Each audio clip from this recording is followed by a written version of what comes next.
size hail and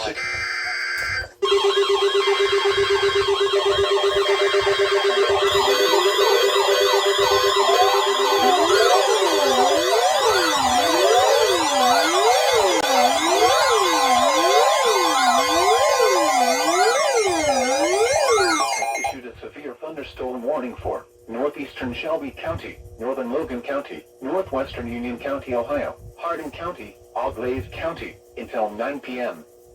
At 8:18 p.m., severe thunderstorms were located along a line extending from near Upper Sandusky to near Kenton to St. Mary's, moving east at 50 miles an hour.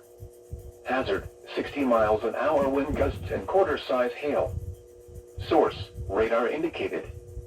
Impact, minor hail damage to vehicles is possible. Expect wind damage to trees and power lines. Locations impacted include Wapakoneta, St. Mary's, Kenton, Ada, Cridersville, Jackson Center, Forest, Russell's Point, Botkins, Lakeview, New Knoxville, Dunkirk, Alger, Waynesfield, Bell Center, Chippewa Park, Northwood, Moulton, Blanchard, and Roundhead.